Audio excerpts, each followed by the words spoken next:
Hello, my friend. Today I will tell you another long-forgotten legend.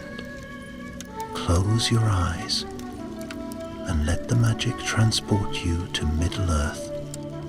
Our journey begins.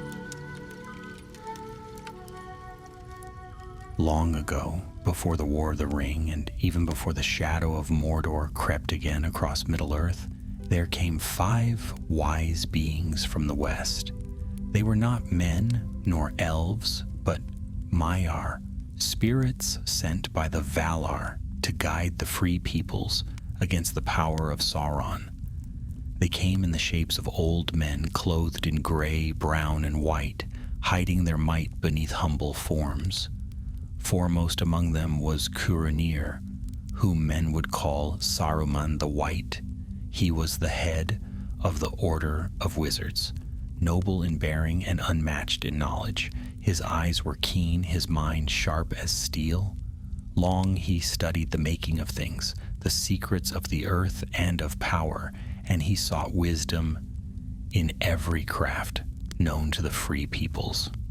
When first he came to Middle-earth, he walked among elves and men as a friend and counselor. The Lady Galadriel herself trusted him, though she saw pride stirring in his heart.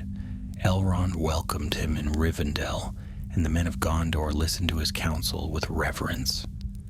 Saruman seemed the wisest of all beings east of the sea, and none questioned his place as leader among the Istari. In those days, the dark whispers of the enemy began again. The necromancer had arisen in the stronghold of Dol Guldur, a shadowy figure gathering fear about him in the south of Mirkwood. The wise gathered to debate what should be done. They formed the White Council, composed of the mightiest among them, Elrond, Galadriel, Gandalf the Grey, Círdan of the Havens, and Saruman the White at its head. For many years they watched the darkness grow, uncertain whether this necromancer was truly Sauron returned or some lesser evil. Gandalf, ever suspicious, counseled swiftness, urging them to act before it was too late. But Saruman, proud and certain, counseled patience. "We must wait," he said, "for time is the true revealer of all shadows." Yet even then, a strange unease grew in his heart. He did not wish to destroy Sauron merely to rid the world of evil. Rather, he longed to understand him, to comprehend the secret of his power. For Saruman knew of the rings of power and of the one that ruled them all. He had studied the lore of the rings more deeply than any save the Dark Lord himself. In secret, he began to wonder if perhaps the One Ring still endured, though all others believed it lost forever in the depths of the sea. It was in this seed of curiosity that his first step toward downfall was taken. Years passed, and the White Council met again. Gandalf came to them with grim tidings. "The power of the necromancer grows," he warned. "I have entered Dol Guldur in secret and learned that he is none other than Sauron himself, returned in strength. If we delay longer, his shadow will cover all the lands." Many were troubled, but Saruman smiled, calm and cold. "Then let him grow," he said. "If he gathers power, he may at last reveal his purpose, and if he seeks the ring, we will know it." But in his heart another thought whispered, "And if the ring should be found, perhaps it will be I who wields it." At last, under Galadriel's urging, the council moved against Dol Guldur. Saruman consented, though reluctantly, and their combined might drove Sauron from his dark fortress. Yet the victory brought no joy to him, for he saw that Sauron had fled to Mordor and there built his power anew. In the secret chambers of Orthanc, the great tower gifted to him by the stewards of Gondor, Saruman began to withdraw from others. He delved into the craft of smithing and the study of ancient runes. The fires in Isengard burned bright through many nights, and the valley echoed with the clang of metal. Messengers who came from Rohan or Gondor found the gates closed more often than open, and Saruman's words, when he spoke, had grown cautious, veiled with pride. He took to wearing robes white as snow, yet somehow gleaming with shifting hues, as though light itself bent to his will. He began to watch the east with growing desire.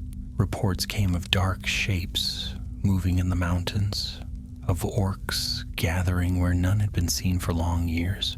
Yet Saruman's spies brought him not only tidings, they brought him secrets, fragments of lost lore, whispers of the One Ring drifting like ash upon the wind. He became obsessed. Night after night he gazed into the Palantir, the seeing stone of Orthanc, seeking to know what Sauron planned. At first he thought he mastered the stone, but slowly, unseen by any, the eye of Barad-dûr turned upon him. Through that stone the will of Sauron touched his mind, and though Saruman did not yet know it, his thoughts were being ensnared. He told none of this to the council, not even to Gandalf, whom he now regarded with envy. For Gandalf was loved by elves and men alike, while Saruman was feared more than admired. Deep in his heart, he began to resent the Grey Pilgrim, his patience, his laughter, his simple ways that somehow won hearts more surely than any words of wisdom. Thus, the first shadow fell upon the White Wizard's soul. What began as a search for knowledge had turned to a hunger for power, and though he still named Sauron his enemy in his secret heart, Saruman had begun to dream, not of defeating the Dark Lord, but of replacing him. And so began the slow, silent fall of the greatest of the Astari. The years rolled onward, and the long peace that had lingered since the fall of the necromancer began to fade. The darkness in the east thickened once more, spreading through the hearts of men. Whispers came of Mordor reawakened, of the towers of Barad-dûr rebuilt, and of the eye that did not sleep. In Isengard, the ring-shaped valley at the feet of the misty mountains, Saruman the White shut himself away in Orthanc, the black tower wrought of stone that no craft of men could now make or unmake. There he brooded, surrounded by walls strong and high, by forges that glowed red through the night, and by servants who spoke in hushed tones, fearing their master's growing temper. The trees of Nan Curanir, once fair and green, were felled by the thousands. Smoke drifted over the valley. Iron replaced grass. Wheels turned and hammers struck endlessly until the quiet of that land was broken forever. Saruman's mind was restless. The Palantir, the seeing stone that he had claimed as his own, had become both his window and his chain. What he saw within it was vast and terrible, armies gathering, shadows stretching, and amid them, the blazing eye. It seemed to him that Sauron's power could not be overthrown by any might of men or elves, yet pride whispered that perhaps he might learn from that power, bend it, even surpass it. So he began to weave his plans. He sent spies far and wide, searching the lands for news of the One Ring, though he knew it was said to have been lost forever, swallowed by the river Anduin and buried beneath ages of sand. His heart told him otherwise. The Ring of Power does not perish so easily, he murmured in the dark halls of Orthanc. It will be found, and when it is, it shall come to me. To this end, Saruman began to fashion his own army. At first, they were mere men of the wild, hard-handed folk driven by greed, but then came darker creatures, orcs bred in the pits beneath Orthanc, and strange half-breeds, fierce as wolves and strong as men. Thus were born the Uruk-hai, the cruelest of all orc kind, who could walk beneath the sun. Rohan was the first to feel the creeping shadow. The riders of the mark saw smoke rising beyond their borders and heard the crash of axes where forest should have stood. But Saruman's messengers came with smooth words, bearing gifts and assurances of friendship. And so, for a time, King Theoden heeded not the warnings of his captains. Meanwhile, Gandalf the Grey, ever watchful, began to sense the change in his old companion. Once, he had trusted Saruman's wisdom more than his own, but now, troubling rumors reached him that Isengard had become a fortress, that its gates no longer opened freely. The dark figures moved through its nighted fields. At last, Gandalf came to Orthanc seeking counsel, hoping still that friendship might be renewed. The gates opened at his word, but the welcome he received was cold. Saruman descended from his high chamber clad in white that shimmered with shifting colors, white yet not white, as though it had been broken and scattered. "Gandalf the Grey," he said with a voice both kind and terrible, "you come at last. Long have I waited for you." Gandalf bowed slightly. "There is much to speak of, Saruman. The shadow grows in the east, and the free peoples look to us for guidance." "Indeed," said Saruman, "yet what guidance can you offer them? What strength remains to elves and men? Their time is ending. A new power arises in Middle-earth. We must be wise, Gandalf. We must join with it." Gandalf looked up sharply. "Join with it? You speak of Sauron." Saruman's eyes flashed. "I speak of power itself. Why should we fear to use it? Long have we served the foolish will of those who hide beyond the sea. What have they wrought, save weakness and decay? The world changes, Gandalf. The old order fades. The wise must rule, or all will fall into ruin." Then Gandalf saw clearly the madness that had taken root in Saruman's heart. "Tell me, Saruman," he said quietly, "when did you stop seeking to destroy the Dark Lord and begin to imitate him?" At this, Saruman's composure broke. "You would not understand," he cried. "I have looked into the eye, and I have seen the truth. There is no hope of victory by arms or counsel, only by mastery. Join with me, Gandalf. Together we shall rule. We will cast down Sauron and take his place."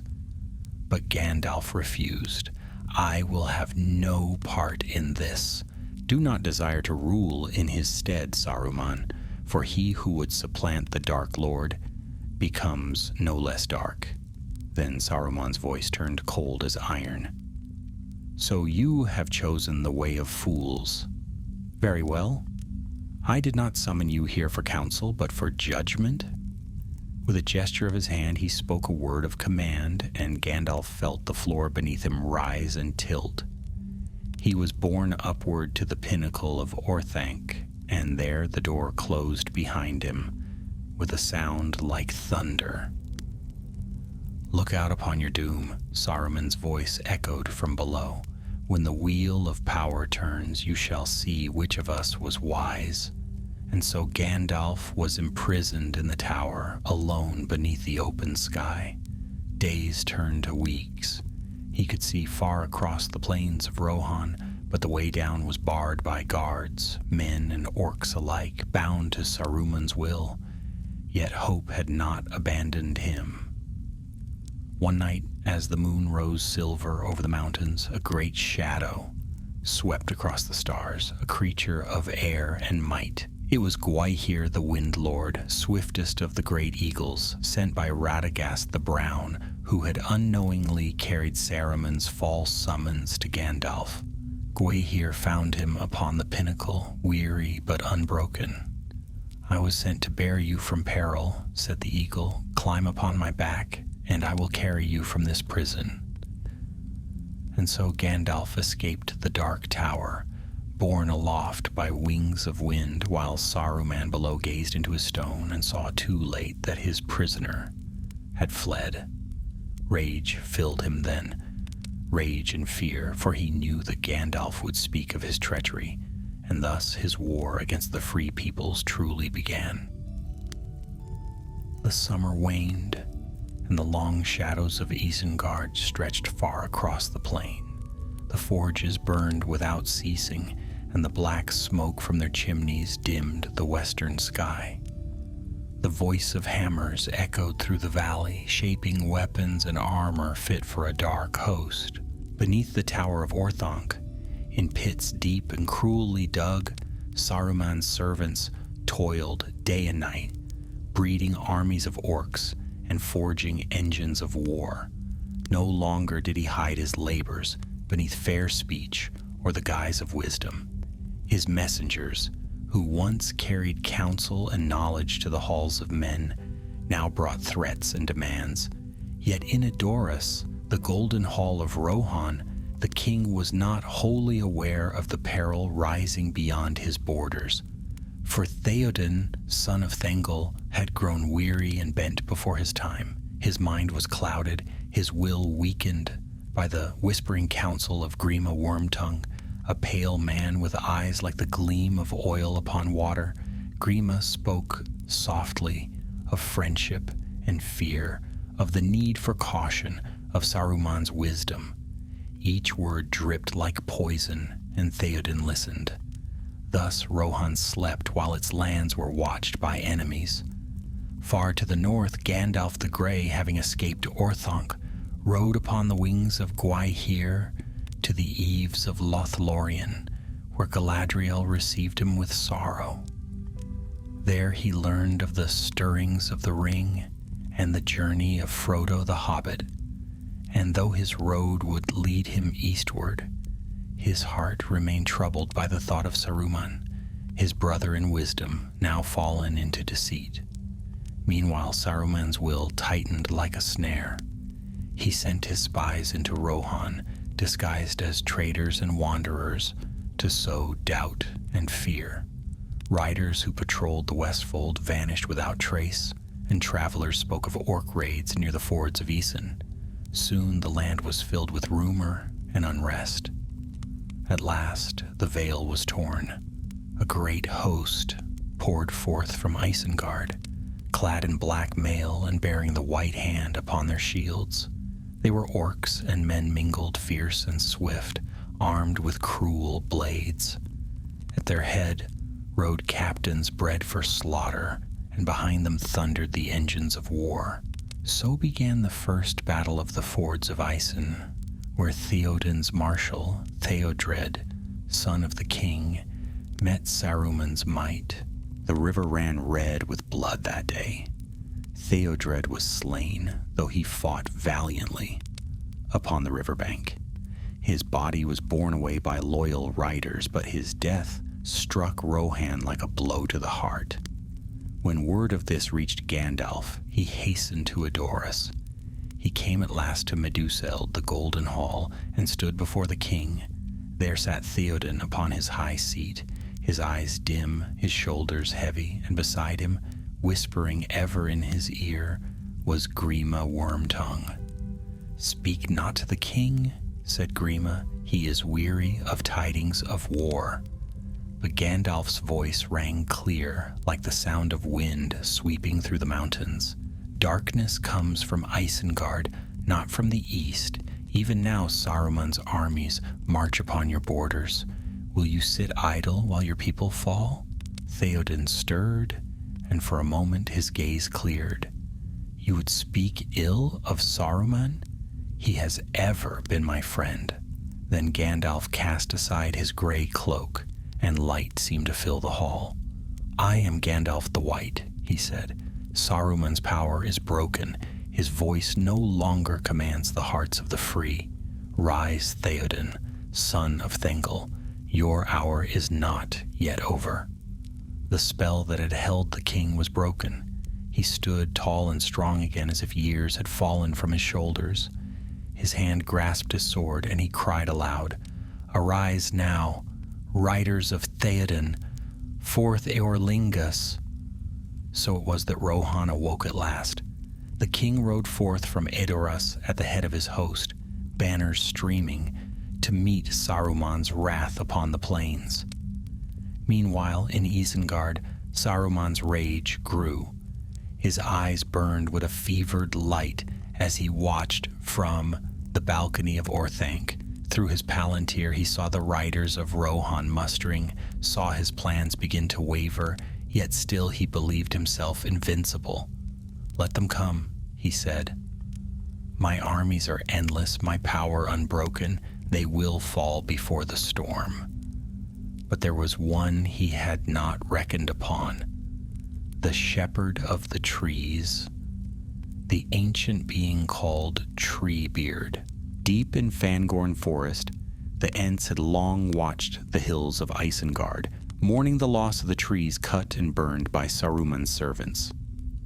When at last, two small strangers, Merry and Pippin, came into their wood, fleeing the orcs of Isengard, they told their tale to Treebeard. "Much that once was is lost," the old Ent rumbled, "but some things that should not have been forgotten were." When he learned what Saruman had done, the forest stirred with wrath. The Ents gathered in their long council beneath the boughs of Fangorn, and their deep voices filled the night. For long ages they had endured in silence, but now the time for patience was ended. The next day the ground trembled as the Ents marched. They came out of the forest in a great host, tall as towers, slow yet unstoppable, their eyes shining with green fire. The orcs that guarded Isengard fled before them, but none escaped. The Ents waded into the vale and broke the dike, turning the river upon the forges. The pits of Saruman were drowned, and the fires hissed and died. The gates of Isengard were shattered, and water filled the ring of the valley. From the high tower, Saruman watched his kingdom destroyed.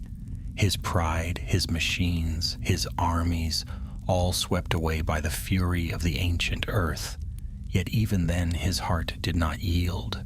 He cursed the Ents and the free peoples, vowing vengeance upon them all. When Gandalf and the company of Rohan came to Isengard after the Battle of Helm's Deep, they found Orthanc surrounded by water and ruin. At the gate stood Treebeard, who greeted them gravely. "The wizard has no power beyond his walls," he said, "but he will not come forth." So Gandalf went to the foot of Orthanc and called up to Saruman, bidding him come down. Long he waited before a voice answered from above, smooth and cold. "You have come to gloat, perhaps, or to beg my counsel as once you did." But Gandalf's patience was ended. "I did not come to beg Saruman," he said. "I came to offer you mercy. Choose wisely. Come down and be free, or remain a prisoner in your tower until the end." For a moment Saruman wavered. The pride that had once been his strength now chained him. At last he laughed, bitter and scornful. "You are a fool, Gandalf. There's only one master of this world, and it is not you." Then Gandalf lifted his hand. His voice was terrible to hear. "Saruman, your staff is broken." And with a sound like thunder, the staff of Saruman split in two. His power was ended. The door of Orthanc closed forever, and the White Wizard fell silent, but his heart still beat with malice. For though his armies were drowned and his might shattered, his pride yet lived, and pride, in the end, would be his doom. After the breaking of his staff, silence fell upon Orthanc. The tower, once a place of counsel and wisdom, now stood as a tomb for its master, The waters of Isengard swirled around its black base, carrying with them the ashes of forges and the wreckage of war. Above, in the highest chamber, Saruman the White sat alone. His robes, once gleaming with strange light, hung dull and gray. The power that had clothed him like armor was gone, stripped away by the very order he once led. For a long while he spoke to no one. Only the wind answered his thoughts, whispering through the narrow windows of the tower. Pride warred with despair within him. Once I commanded kings and counseled the wise. Now I'm caged like a beast, he thought. But in that bitterness, something colder began to grow. A hunger not for power in the open, but for vengeance in the shadows. Treebeard and the Ents kept watch over the valley. They had no love of stone or steel, and though they pitied Saruman in their slow, thoughtful way, they would not loose him. He must not wander, said Treebeard. He has done too much harm. Yet the old Ent was not cruel. He allowed Saruman food and drink, and the wizard's servant, Wormtongue, remained with him. It was pity that stayed Treebeard's hand, and pity would be repaid with treachery. For many weeks, Saruman studied his prison. Orthanc was strong beyond any craft of men built in elder days by forgotten hands, but its master still possessed cunning. One night, as the moon hid behind dark clouds, he whispered to Wormtongue, "The Ents are old and weary. They keep watch, but not always. When they sleep, we shall find our road." And so it was, in a time when the land began to heal, and the Ents turned their attention to the new forests rising in the valley. Saruman crept from the tower. No horn sounded, no alarm was raised. By the time dawn came, the wizard and his servant were gone. The gates of Isengard stood broken behind them, and the river ran quiet once more. They passed through the gap of Rohan unseen, for the land was weary of war, and the riders had returned to their homes. Saruman wore a cloak of travel-stained gray, and Wormtongue walked behind him bent and fearful. The two wandered northward, avoiding the roads of men. Sometimes they found shelter in ruined places or beneath the eaves of forgotten woods. Saruman's face grew lean, his beard unkempt, yet his eyes still gleamed with their old fire. In the wild lands, they met few who knew them. Yet even in rags, Saruman's presence drew notice. When they came upon small bands of travelers or outlaws, he would speak softly, weaving words like a spell. "Do you seek food, shelter, riches?" he would say. "There is strength still in my hands, though the world believes me broken." Many who listened to him found their minds clouded, their wills bent to his, for his voice, though diminished, still carried a fragment of the old power. Through such craft, Saruman gathered a small company of wretches and vagabonds. With them he made his slow journey north, always towards the lands once ruled by hobbits, lands he had heard spoken of in the council long ago, when Gandalf spoke with love of the Shire and its quiet folk. The thought of that small, happy country filled Saruman not with fondness, but with malice. "There lies the heart of his strength," he muttered, "that land of peace which he cherishes. I will see it broken, if only to wound him who cast me down." And so the last of the Astari turned his steps toward the Shire. Autumn came early that year. Mist lay thick upon the downs, and the leaves of the northern woods turned gold and fell in silence. When at last Saruman's company came within sight of the green hills, they found them fair and quiet, untouched by the great war that had shaken the world. Smoke rose from small chimneys, and laughter sounded from distant inns. The peace of the Shire was deep, And to Saruman, it was an insult. "Here," he said, "we shall begin anew. They will not know my name nor what power I once wielded, but they will learn to fear it." He called himself Sharky, a name given in mockery by his own followers, and he accepted it. With Wormtongue at his side, he took control of the ruffians and brigands who had already entered the Shire in the wake of war. The hobbits, unarmed and trusting, could not stand against his cunning. One by one, their leaders were cowed or imprisoned, their homes taken. Under Saruman's rule, the Shire became a place of smoke and ruin. Trees were cut down, mills razed where gardens had been, and the air grew foul. Hobbiton, once a bright and merry place, lay under shadow. Those who resisted were beaten or driven from their holes, and through it all, Saruman walked in silence, watching with cold satisfaction as the work of peace was undone. Yet even then he could not rest. His pride demanded more. He wished not only to rule, but to destroy, to crush the last joy that remained in a world that had cast him out. Wormtongue followed him still, though fear and hatred had grown between them. The other ruffians mocked Wormtongue and treated him like a dog, and Saruman himself gave him little kindness. It was in this dark time that Frodo Baggins and his companions returned to the Shire, having borne the One Ring to its end in the fires of Mount Doom. They found their land enslaved and scarred, and the people living in dread. But the hobbits had grown far greater than when they had left. Merry and Pippin rode as captains, Samwise carried the courage of a hero, and Frodo bore a quiet light that no darkness could dim. They roused the hobbits to fight, and fight they did. The Battle of Bywater was short but fierce, and the ruffians were routed. When at last the Shire was freed, Saruman's stronghold in Bag End fell without a blow. Frodo himself came to meet the fallen wizard on the road. Saruman stood tattered and bitter, his once great presence reduced to the muttering of a vagrant. "So you have come home to triumph," Saruman said. "Do you think you have won? Look upon your land, half ruined by my hand.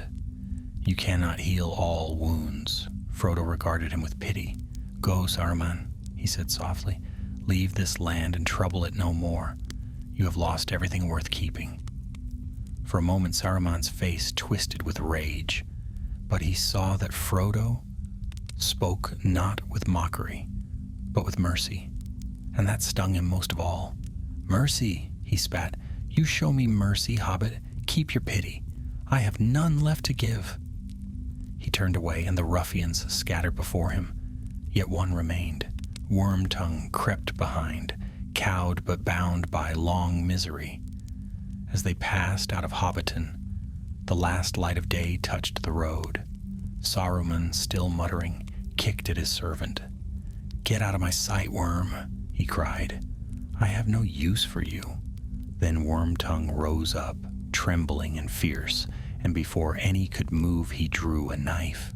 With a cry of despair, he struck his master to the heart. Saruman fell, and a pale mist rose from his body, drifting westward.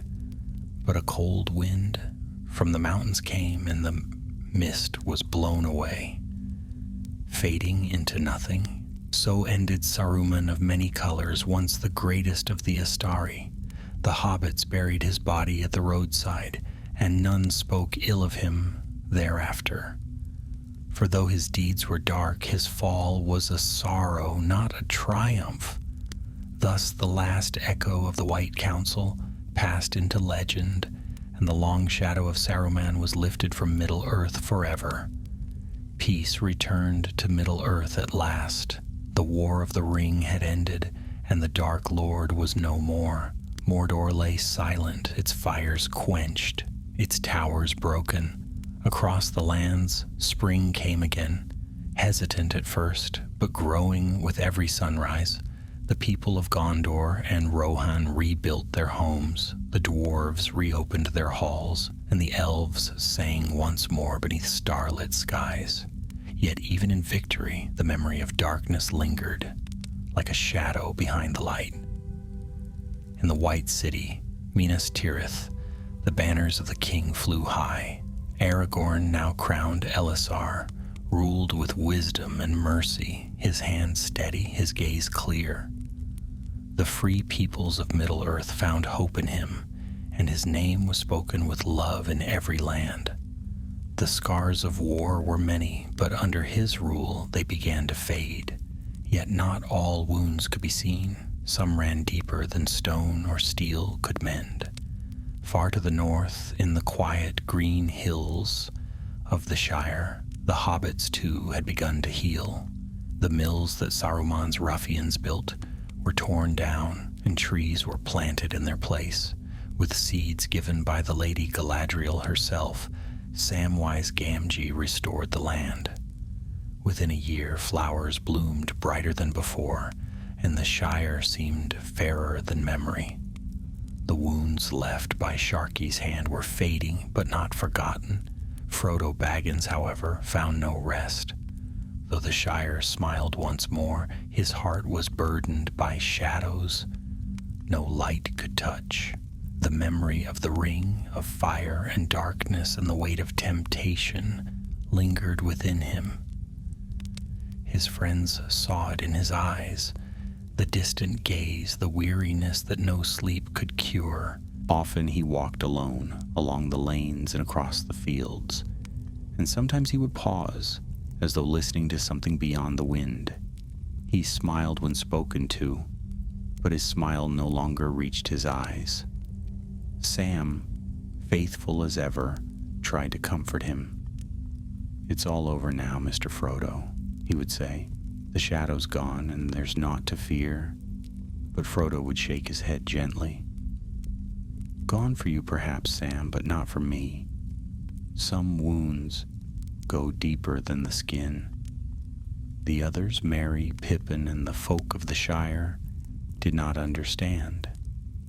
They had fought bravely and suffered much, but the ring's weight had not been theirs to bear, and so they turned their hearts to rebuilding, while Frodo drifted ever further from the world around him.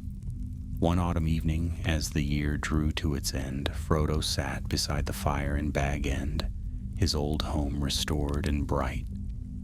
On the table lay a book bound in red leather, its pages half filled with his neat hand. Upon the first page were written the words, "There and Back Again, A Hobbit's Tale by Bilbo Baggins." Beneath it Frodo had added, "And the Downfall of the Lord of the Rings, as seen by the little people." He wrote until the fire burned low, then set down his pen and looked toward the west. The sound of the wind through the trees reminded him of distant shores and unseen seas. Something in his heart stirred, an ache and a calling. It was not long after that Gandalf the White came again to the Shire. His presence was a wonder as always. The children laughed to see him, and the elders bowed with respect, though few truly understood who he was. But when he sat with Frodo beneath the party tree, his eyes were grave and gentle. "It is time," he said quietly. "The world has changed, Frodo. The Third Age is ended, and the ring-bearers must depart." Frodo nodded, for he had known these words were coming. "Then my journey is not yet done." Gandalf smiled, though sorrow touched his face.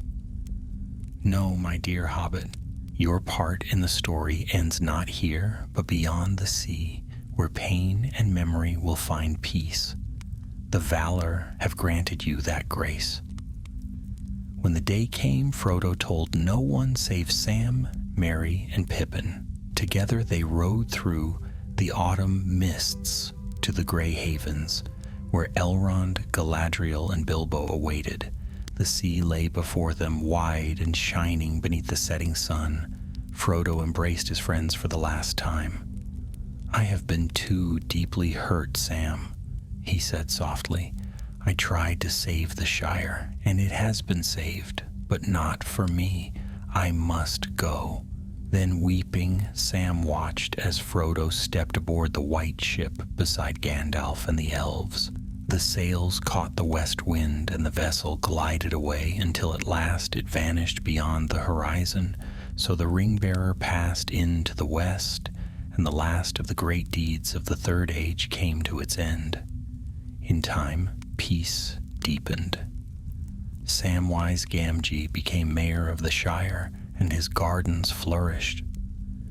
Merry and Pippin rode often to Rohan and Gondor, where they were honored as princes of those lands. The memory of war grew dim, and tales of the Fellowship became legend, songs sung by firesides, stories told to wide-eyed children on winter nights. Yet even as the world turned to peace, one figure remained forgotten. No tale was told of him, no monument raised in his name. Saruman, once the greatest of wizards, had vanished from history like smoke upon the wind. His bones lay beneath a simple mound by the road, unmarked save for the whispering grass that grew there. But sometimes, on quiet nights, when the wind blew from the south, travelers would swear they heard a faint voice, bitter and restless, carried upon the air, a voice that spoke of pride and loss, of wisdom turned to folly, and those who heard it would quicken their pace and make the sign of warding, for they knew it was not wise to listen too long. The years went on, and the Fourth Age of Men dawned. The elves departed from Middle-earth, sailing westward to the Undying Lands. The dwarves delved deep into their mountains, and the great kingdoms of men spread across the world. The songs of the elves faded, and the tongues of the West changed. Yet in hidden corners, the old names endured: Rohan, Gondor, Lothlorien, Fangorn, and in the memory of the wise, the tale of Saruman remained. A story not of the Dark Lord alone, but of one who might have stood beside the light had he chosen better. For though the world healed, it did not forget.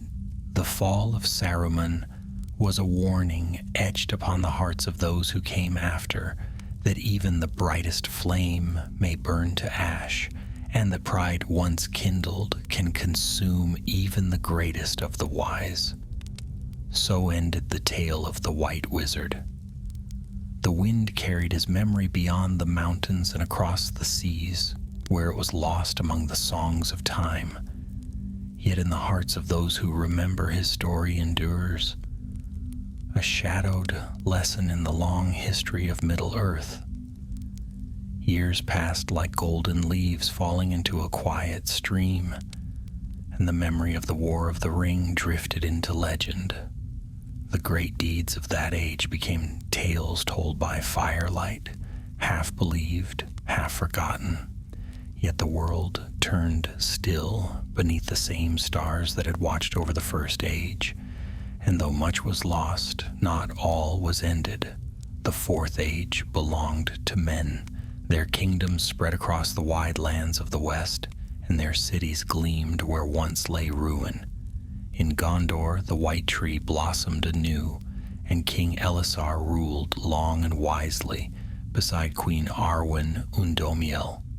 Peace flourished under his hand, and his reign was blessed by many years. But though the shadow had passed, the memory of it lingered in the minds of those who had seen the great darkness rise. In the courts of the king, in the halls of learning, and even among the common folk of Gondor and Rohan, the tale of Saruman was spoken in hushed tones. To most he was only a name, a warning against pride and the lust for power. Yet among the wise, there were some who pondered deeper upon his fall. It was said that none of the Istari returned to Middle-earth after the departure of Gandalf. Their task was ended, their time fulfilled.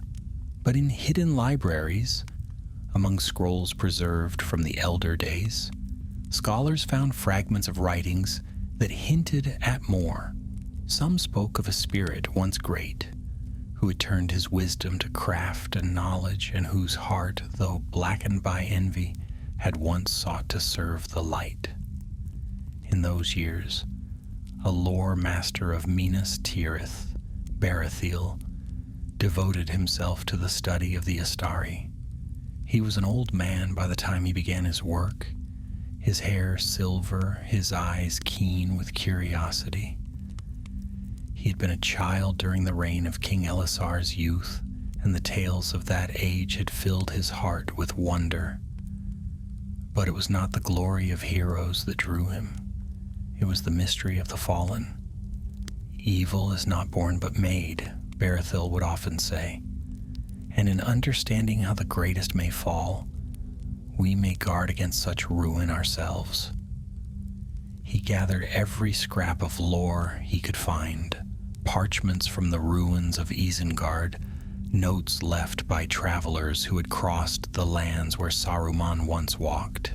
He journeyed to Fangorn, where the ancient Ents still lingered, though fewer now spoke with the tongues of the free peoples. There, beneath the vast boughs of the forest, he met Treebeard, the last shepherd of the trees. The old Ent was slower than ever, his eyes deep as wells of time.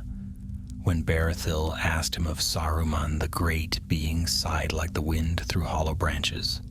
"Ah, Curanir," he murmured. He was wise, too wise for his own good. He sought to order all things as he wished, to make them bend to his will. We Ents do not understand such haste or such hunger. But once he was a friend to the growing things of this world. I do not forget that.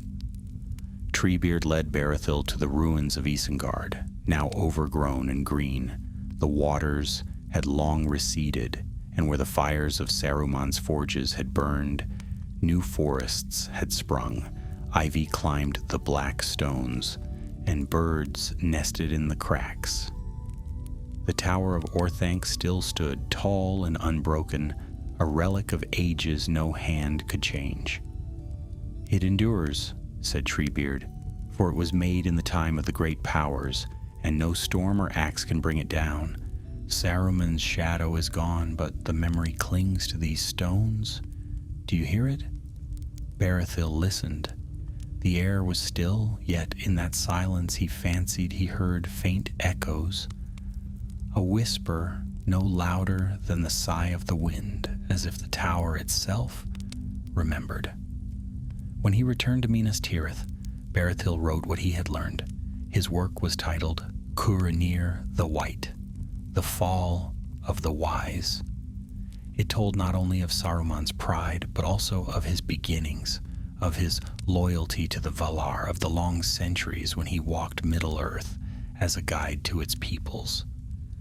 He fell not in a single moment, Berethil wrote, but by degrees, as frost creeps upon a leaf until it withers. His writings were not loved by all. Some said he sought to excuse the deeds of the traitor, to give pity where none was due, but Berethil answered them calmly. "Pity," he said, "is not the friend of evil, but its cure. To see clearly is not to forgive wrongdoing, but to understand how it came to be.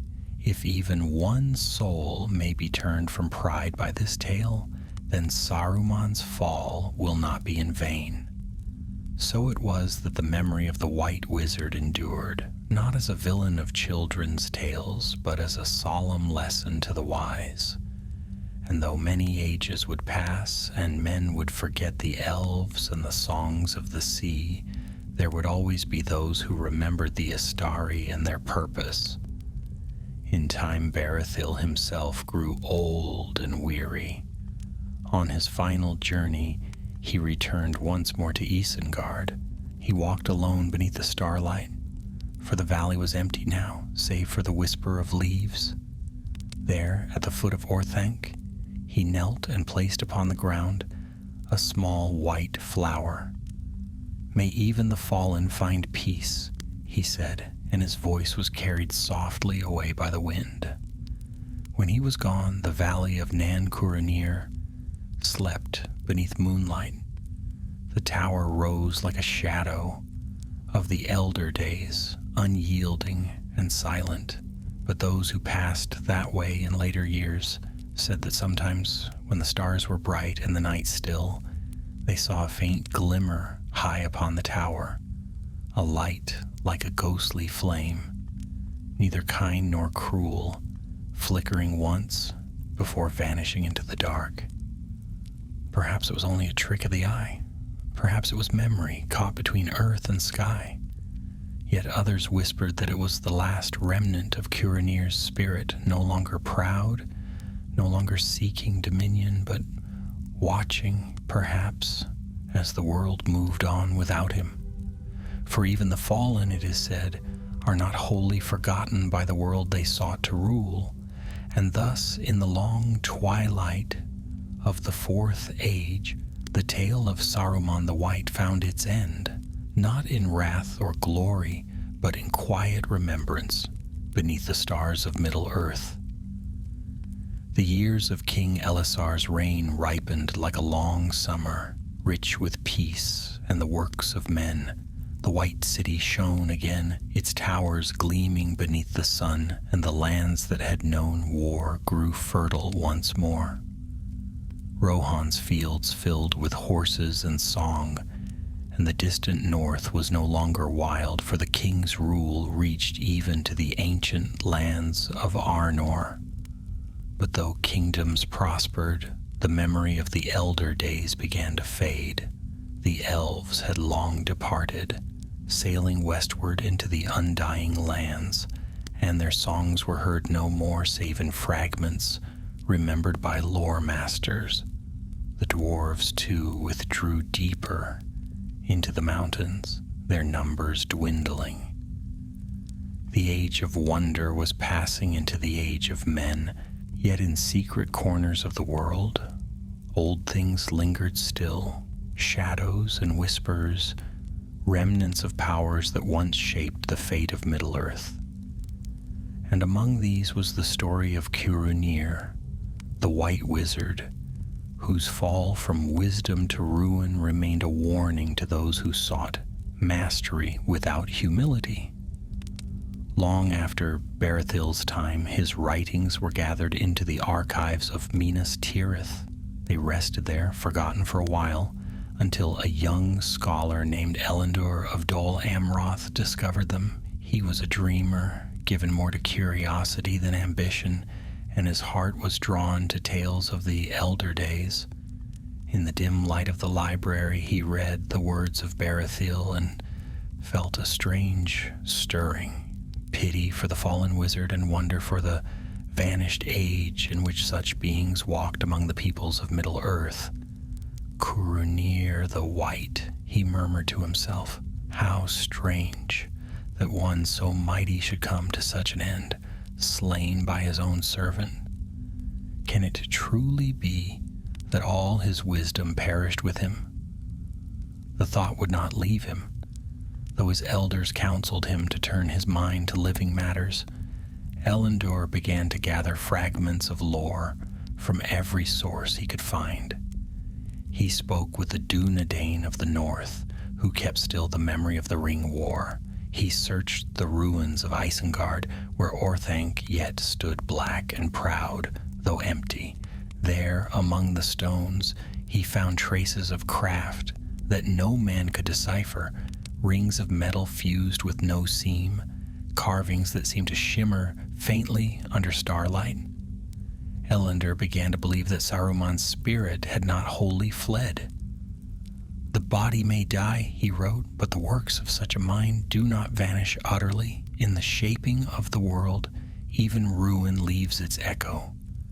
And perhaps he was right, for in that same year, strange tidings came from the north of Rohan.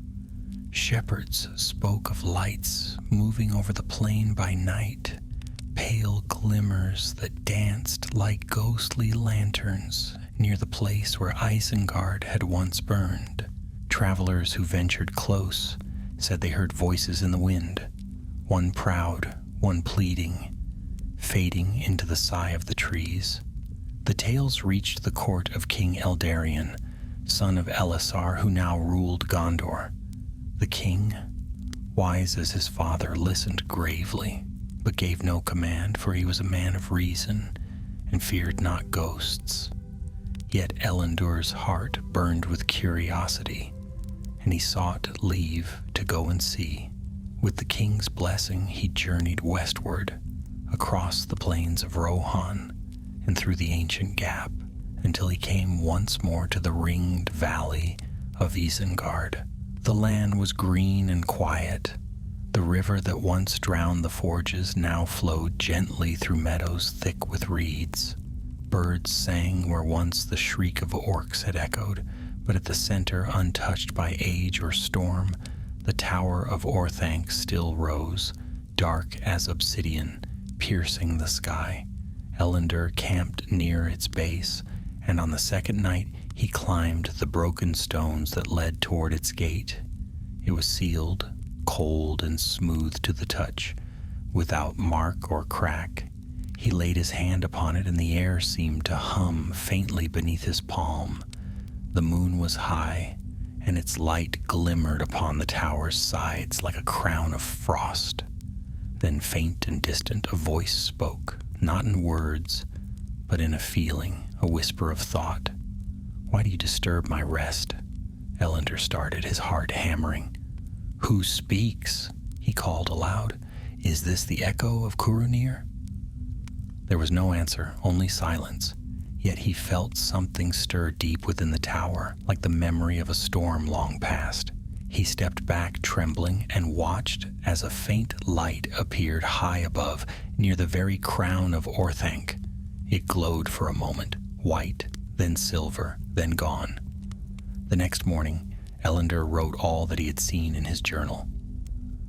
"Whether spirit or memory, I cannot tell," he wrote, "but Orthanc is not empty. It remembers.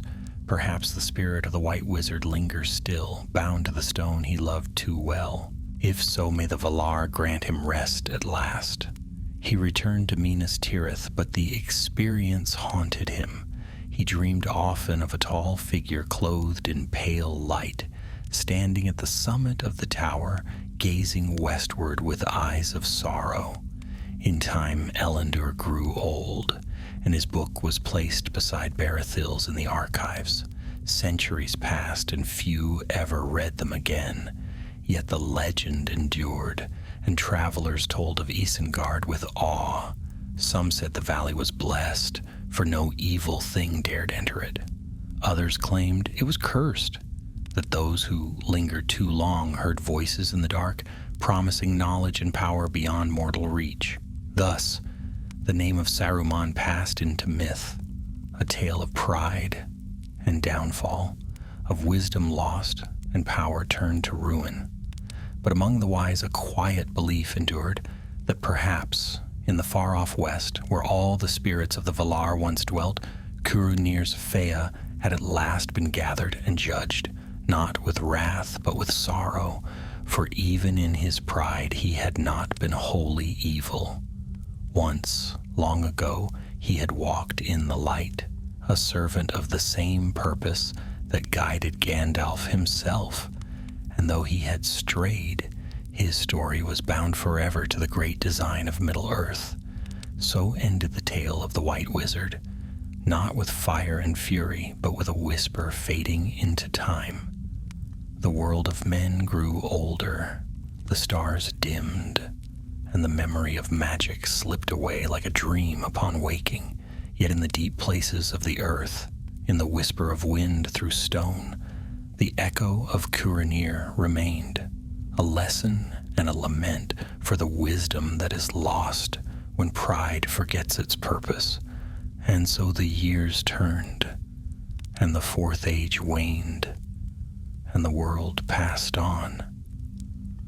But the tower of Orthanc stood still beneath the stars, black and silent, watching, remembering, and those who dared to look upon it felt, for a fleeting moment, the weight of ages upon their hearts, and knew that even in peace, the shadow of the past endures. When the long summer of peace had waned, and the silver years of the fourth age began to fade, the world of men changed again. The great kings of the west had passed, and the cities of Gondor, though still mighty, no longer shone as they once did. The towers of the White City were shadowed by age, and the line of Elisar had grown thin, though noble blood still flowed in the veins of his heirs. In those days lore and memory were fast slipping into dust. Few now remembered the names of the Astari. The people spoke of Gandalf and Saruman as half-myth, figures of old tales recited by minstrels on winter nights. Children laughed at the stories of the White Hand and the Dark Tower, believing them no more than legends meant to frighten the foolish. The world was quieter now, more practical and less wondrous. Yet deep in the hearts of the wise, among the dwindling Dunedain and the scholars who still read the ancient tongues, there remained a longing for the past, for the days when wizards walked the earth and the unseen powers still touched the lives of mortal men. It was in this time of fading wonder that another tale began, a tale not of kings or battles, but of the last echo of Curanir, the White Wizard. Far to the north, where the hills of Dunland rose gray and steep, a young wanderer named Aldred made his home. He was of mixed blood, part Dunedain, part of the wild folk, and his life was spent in solitude, tending flocks and roaming the forgotten lands. Yet he was not like other men of his kind. Strange dreams came to him, visions of towers and fire, of a voice calling his name in the wind. Sometimes he would wake in the night to see a pale light upon the horizon, and he would feel both fear and yearning, as though something ancient beckoned to him. One autumn, driven by these dreams, Aldred left his home and journeyed south. The wild lands were empty now, save for scattered ruins overgrown with ivy. He followed the course of the river Isen until he came upon the great ring of Isengard. The valley lay silent, carpeted with green, the river murmuring softly through meadows that had swallowed all trace of the forges. At the center still rose Orthanc, unbroken and black, piercing the heavens. Aldred stood long before it, awe mingled with dread. The tower seemed to hum faintly, as though it breathed. Then, as twilight fell, he heard a sound, soft, like a sigh. The wind whispered through the grass, and for an instant he thought he heard words. "Who comes to disturb the last of the white?" Aldred froze. The voice was not loud, but it filled the valley. It was both near and far, ancient and weary. "I am Aldred of the North," he answered, though his voice trembled. "I seek no harm. I would only know what became of the one called Curanir." The air grew still, and for a long moment there was no reply. Then the ground seemed to tremble faintly beneath his feet, and a pale light flickered high in the tower. "Curanir is no more," the voice said at last. "He was proud, and his pride consumed him, yet his memory lingers, bound to stone and shadow. Why seek you the dead?" Aldred swallowed hard. "Because the world forgets," he said. "The songs grow silent, and even the wise have grown blind. I would remember even if all others choose to forget." A silence followed, deep and heavy. Then the voice came again, softer this time, almost sorrowful. "To remember is to suffer. The world is not kind to those who keep its old wounds alive. Yet there is wisdom in your heart, son of the North. The past is not wholly dead so long as one heart still recalls it. The light above faded, and the air grew cold. Aldred stood alone in the moonlight, his heart pounding. He could not say whether the voice had been real or the echo of his own longing, but he felt changed, as though some ancient presence had touched him.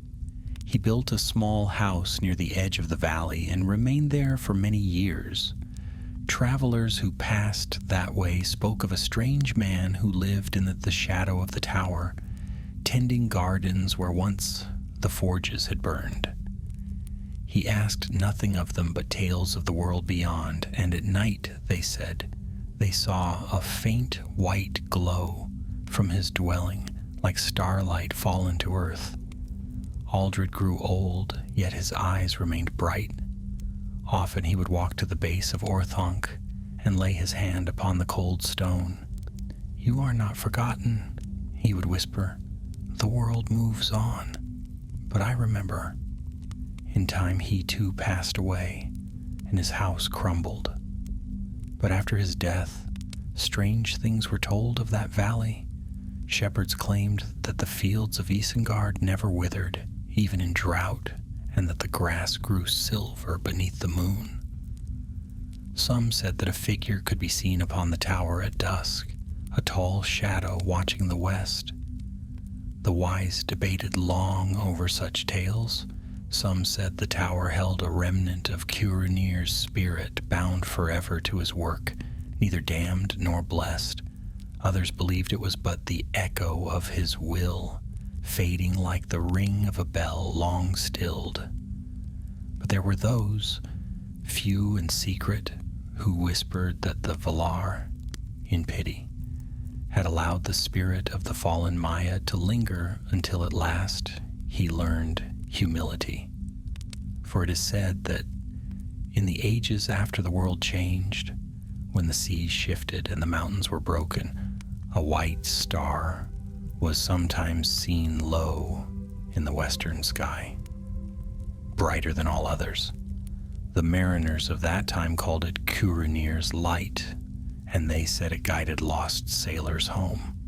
Whether that star was truly born of pity or only legend, no man could tell. Yet in every age, even when the memory of elves and rings had faded into dust, there remained in the hearts of the wise a quiet reverence for the fallen and redeemed, for those who sought the light, stumbled, and rose again in some unseen place beyond the circles of the world. And so the tale of Saruman, who was Curanir, came to its final rest. No more was he feared or cursed, no longer a warning of pride alone, but a reminder that even the greatest may find peace, though the road be long and shadowed. The world of men endured, and the ages rolled onward, yet the stars still shone, and among them perhaps one burned with the white fire of forgiveness. Thus ends the chronicle of the White Wizard, whose fall and faint redemption became part of the long song of Middle-earth, a song that even the wind remembers, whispering through the grass of Nan Curanir, where light and shadow lie forever entwined. Long centuries passed after Aldred's time, and the world turned slowly beneath the fading stars. The kingdoms of men waxed and waned, their banners changing as rivers shift their course. The white city still stood, but its towers were weathered by wind and rain, and the great deeds of old were forgotten. Few remembered the name of Elisar, fewer still that of Gandalf the White. Of Saruman the Fallen, there remained only whispers in ancient lore, a name written in dust, half believed by those who studied forgotten tongues. Yet the land of Isengard endured. Though the realm of Rohan had long since passed into legend, the valley of Nan Curanir remained a place of strange quiet. Its grass grew evergreen, and the tower of Orthanc rose unchanged, black and gleaming under the sun. Men avoided it, for though no shadow dwelled there now, An air of awe still clung to the place. But the world was not yet done with it. In the days of the High Mariners, when men had once more taken to the seas and sailed far west, beyond sight of the old lands, a great storm cast one of their ships upon the coasts of Middle-earth. The vessel was broken, and of its crew only a few survived. Among them was a woman named Erin, a scholar of the Western realms who sought the lost lore of the Elder Ages. When she awoke upon the shore, she found herself in a wild and ancient country. No cities marked the land, no lights shone at night. The trees were tall and silent, and the rivers ran clear as glass. Erin and her companions journeyed inland, seeking shelter and a path home. For many weeks they wandered, until at last they came upon a wide green plain, and beyond it a black tower rising from a ring of hills. The sight of Orthanc filled them with wonder. Though none of them knew its name, they felt the weight of its age. The air about it seemed to hum faintly, as if the stones themselves remembered things beyond the span of mortal thought. "We have come to a place of power," said Erin softly. "Not all ruins sleep." That night, while her companions made camp, she climbed the slope and stood before the ancient tower. The gate was sealed, as it had been for uncounted years, smooth and unbroken. She pressed her hand against the cold stone, and for a heartbeat it seemed to stir beneath her touch. A voice, soft as the wind, clear as water, spoke faintly in her mind. "Another seeker of knowledge? What would you learn here, child of the later world?" Erin drew back in awe. "Who speaks?" she whispered. "Is this a dream?" "No dream," the voice said. "I am but a memory, a shadow caught in stone. Once, I was named Curanir." Erin trembled, for she knew that name from the deepest fragments of legend. "Then you are Saruman," she said, "the white wizard who fell into darkness." The voice sighed, a sound of sorrow and weary pride. "So they name me still. Yet even the fallen may remember the light. I am no longer as I was.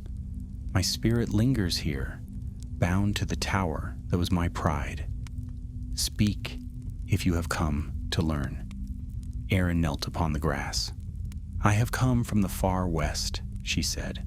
"Our people seek the wisdom that was lost when the elves departed and the seas rose. Tell me, Curanir, what was the purpose of your kind? Why were you sent among the peoples of Middle-earth?" For a long moment there was silence. Then the voice came again, quieter, as if from a great distance. "We were sent to guide, not to rule, to kindle hope, not to command. But pride is a seed that grows even in the soil of good intent. I sought to order the world, believing that only through my will could peace endure. Yet in seeking mastery, I lost the very thing I was meant to protect." Erin bowed her head. "Then your punishment was just." "Aye," said the voice, "just and merciful. For though I fell, I was not forgotten by those I wronged. Even in my ruin, I was granted time to see my folly. Now I remain not in torment, but in remembrance, that the world may learn from my failure." The night deepened, and the stars wheeled overhead. Erin spoke long with the spirit in the tower. He told her of the valor in the undying lands, of the making of the rings and the fall of Sauron. He spoke not as a master, but as one who had seen and repented. His words were like a fading echo of the elder days, sad yet filled with beauty. When dawn came, the light of morning touched Orthanc with a pale gleam. The voice grew faint. "Go now," it said. "The world turns ever onward. My time is done, but memory endures. Keep what wisdom you may, and forget not the cost of pride." Erin bowed low. "You have my thanks, Curanir." As she turned to leave, a single beam of sunlight struck the tower's peak, and for an instant it shone white, pure, and bright as snow. Then the light faded, and Orthanc was still again. Erin returned to her companions, and they continued their journey. In time she wrote all that she had heard in a great book, the Testament of the White Tower. It became a treasure among her people, a record of the last voice of the Astari. Through her words, the wisdom of Curanir was preserved, stripped of pride and filled with the humility he had learned at the end. Many generations later, when even the lands of Gondor and Rohan were lost to the mists of history, sailors spoke of a tower standing alone in a green valley at the edge of the world. Some said it glowed by moonlight. Others claimed that a white figure could sometimes be seen upon its heights, watching the western horizon.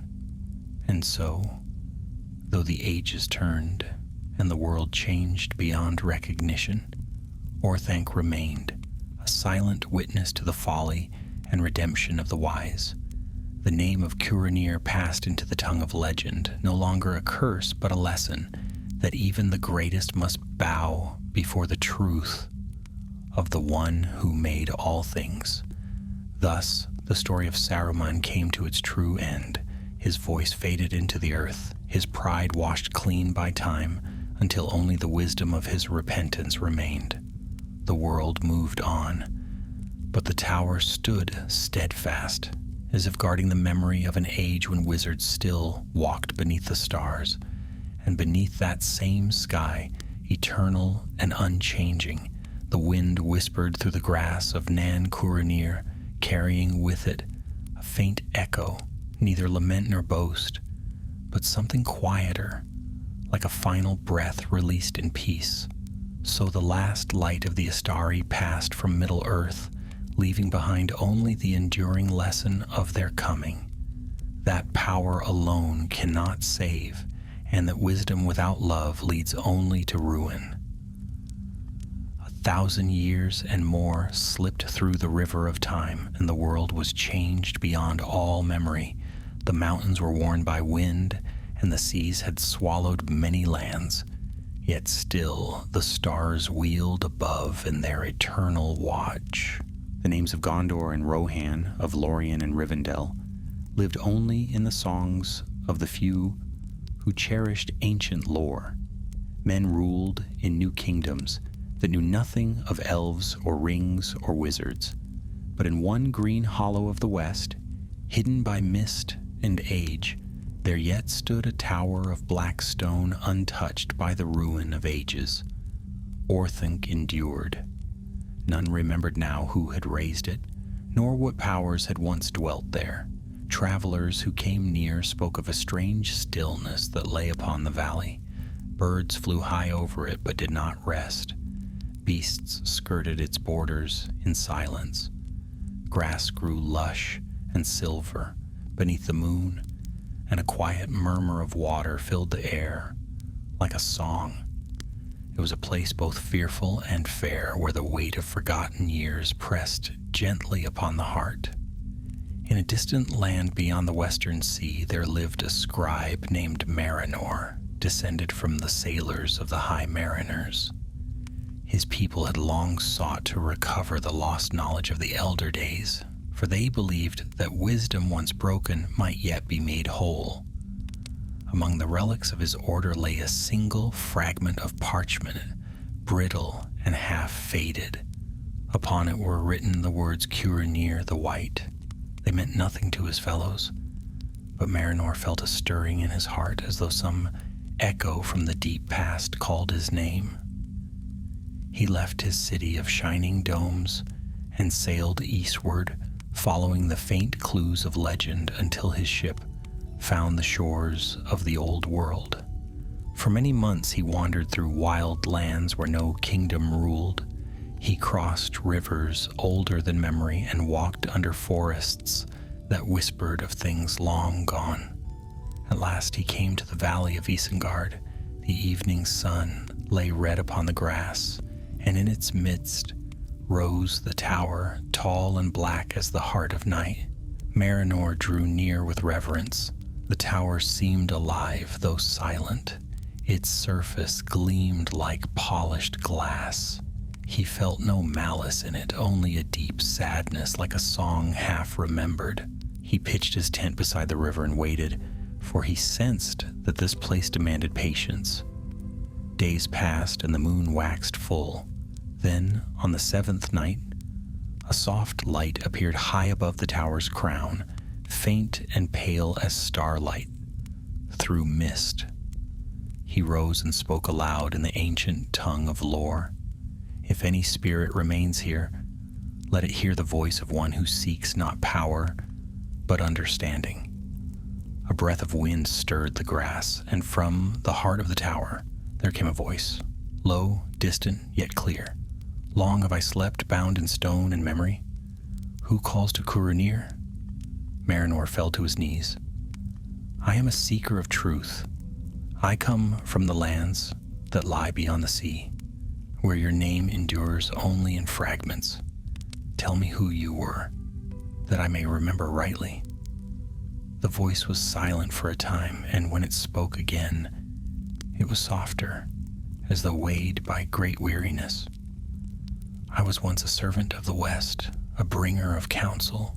Wisdom was my gift, but pride my bane. I sought to master the dark by its own arts, and in doing so became its thrall.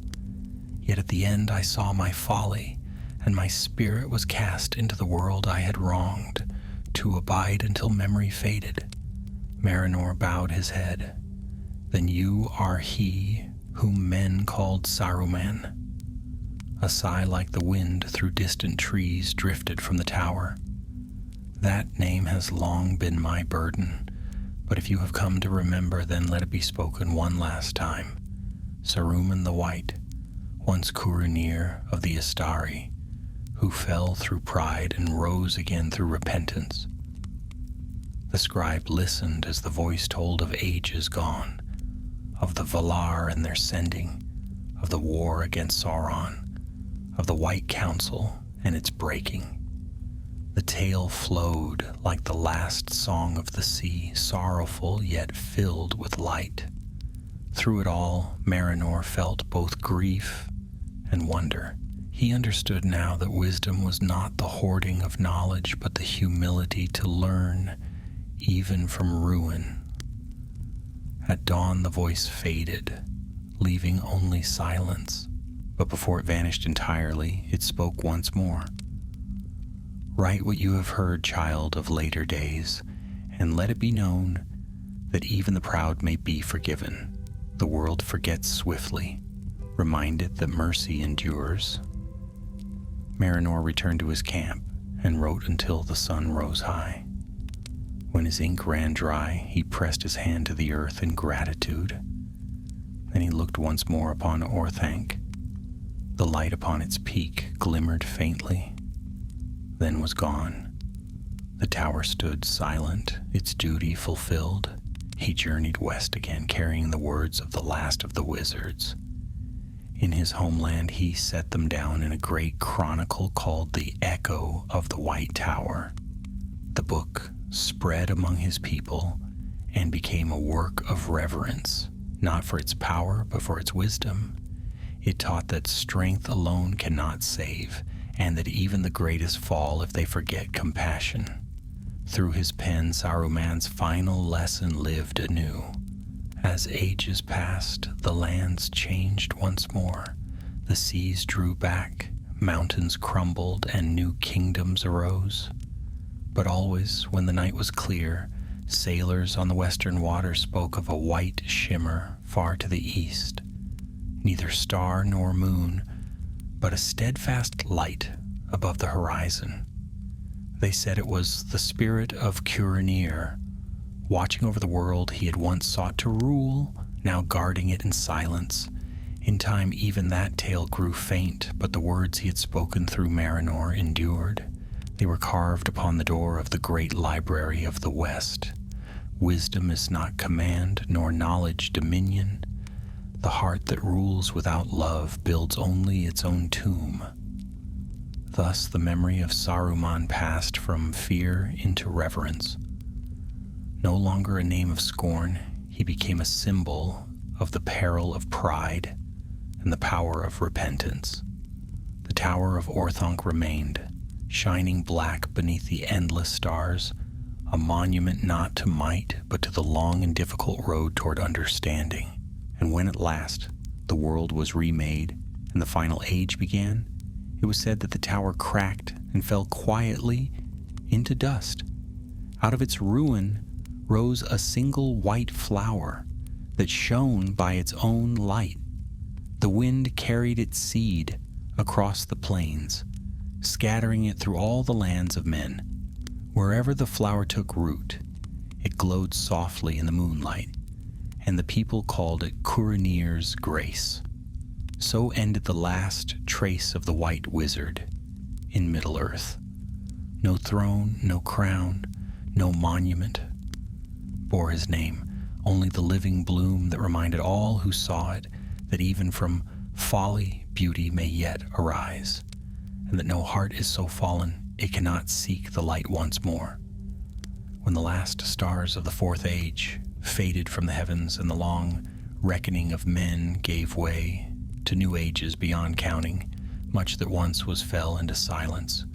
The lands changed, rivers shifted, mountains sank, and seas rose to swallow ancient shores.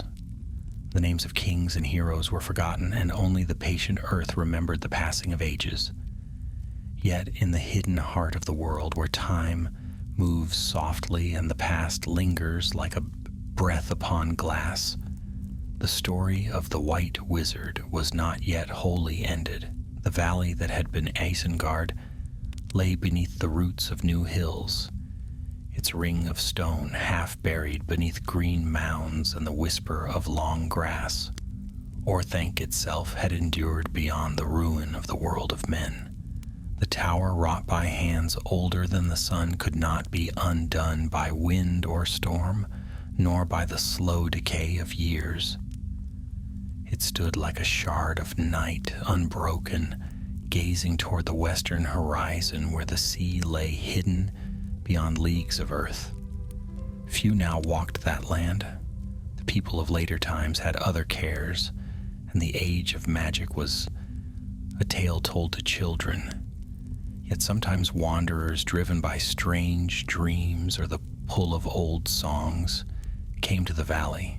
They felt the air grow still around them and the grass whisper beneath their feet, and some swore they heard voices upon the wind, echoes of words too old for mortal tongues. But none stayed long. The place, though fair, was heavy with memory, and the hearts of those who lingered were stirred with sorrow they could not name. Then, in a year unnumbered, a traveler came from the south, a gray-cloaked figure with eyes like starlight reflected in deep water. His name was lost, for he gave none, yet the folk of the distant villages called him the Rememberer, for he spoke often of the past as if it were a thing he had seen with his own eyes. Some thought him a minstrel, others a prophet, though he neither sang nor foretold. Wherever he went, peace followed him, and the children gathered to hear his tales of the elder days. One autumn evening he came to the valley of Nan Curanir. The setting sun cast a red glow over the fields, and Orthanc rose dark against the dying light. The Rememberer stood long before it, leaning upon his staff. The air was cool, the grass soft underfoot, and in the stillness of that hour the world seemed to pause, listening. "You have endured," he murmured, "while all that was once great has passed away. Yet even the mightiest stone cannot forget." He made camp by the river that wound through the green hollow, and as night deepened, he sat beside a small fire, his face lit by the dancing flame. In the silence he spoke softly, as one might speak to a friend long dead. "Curanir," he said, "if any part of you remains, know that the world is changed. The The kingdoms of men have risen and fallen. The seas have swallowed the east, and the elves are but whispers in the wind. Yet your name endures, not as fear, but as warning and as hope. For a time there was no sound, save the crackle of the fire and the sigh of the grass. Then faintly, a whisper stirred the air. Long have I waited, watching the world renew itself. The trees grow tall again, and the rivers sing where once there was smoke. Tell me, traveler, what has become of those who remember? The rememberer's eyes glimmered. Few remain who remember. In truth, he said, but some still listen to the echoes of the past. They speak of the white wizard who fell from wisdom into pride, yet found peace at last in repentance. A sound came from the tower then, neither wind nor voice, but something between. It was soft, like a sigh of distant rain. Peace, said the voice, aye, at last, for pride is a fire that burns its bearer to ash, and even the ash may cool with time. Yet tell me, does the world still seek the light, or have men turned once more to shadow? The light endures, the rememberer answered, but men are forgetful. They build their towers, they grasp at power, they forget the lessons of the past. It has ever been so. Then my tale is not wasted, murmured the voice. Let them remember, if only in part. The white hand that grasped for dominion learned in the end to open. The fire flickered low and the night grew deep. The rememberer sat unmoving as though entranced by the voice that drifted from the tower. At length he spoke again. Your name will not be lost, Curanir. The world may forget the deeds of kings, but it remembers the warnings of the wise. You have become both. A faint light kindled high upon Orthunk's crown, white and pure as the first star of evening. The voice came once more, soft as a fading breeze. If that is true, then my long watch is ended. Go now, keeper of memory. Tell the world that even the fallen may serve the light if they will but turn again. And then there was silence. The light upon the tower flickered once, twice, and was gone. The rememberer bowed his head, his eyes filled with quiet wonder. When dawn came, he was gone. Only the ashes of his fire remained, and upon the grass beside them lay a single white flower, glowing faintly in the morning light. The wind carried its scent across the valley, pure and sweet. In the years that followed, the valley of Isengard changed again. The hills grew taller, the river widened, and the tower of Orthanc slowly sank into the earth. At last, only its black peak remained, glimmering faintly beneath moss and vine. The place became a meadow bright with white flowers, which the wanderers of that age named the Field of the Wise. They said that those who lay there in sleep dreamed of starlight and distant seas, and that their hearts awoke unburdened, as if touched by unseen grace. None knew the cause, yet some guessed, for the old songs told that Curanir the White had once repented, and that in the end his spirit had found peace not in glory but in silence, and thus the story that began in pride ended in quiet renewal. The mightiest of the Astari, who sought to rule all things, became in death the guardian of rest and remembrance. So the ages rolled onward, and the Field of the Wise became a place of pilgrimage. The young came to learn humility, the aged to find comfort, and the sorrowful to lay down their burdens. And though the tower was gone, the flowers that grew there gleamed white beneath the moon, like stars fallen upon the earth. Many who beheld them thought they saw faces in the petals, some stern, some gentle, and in the hush of the wind they fancied they heard a voice, distant but kind, whispering, "Be still and learn." So at last the tale of Saruman came to its true end, not in fire nor in wrath, but in wisdom. His pride was undone, his name remade, his spirit at rest beneath the quiet grass of Middle-earth. And though the world would change beyond knowing, as it always does, the lesson of his fall endured. For even in the farthest ages, when all songs fade and the stars grow cold, the earth remembers those who turned from darkness to the light. And somewhere, beyond the circles of the world, where time is no more, a voice once proud now sings softly in harmony with the music of creation, no longer commanding but at last content,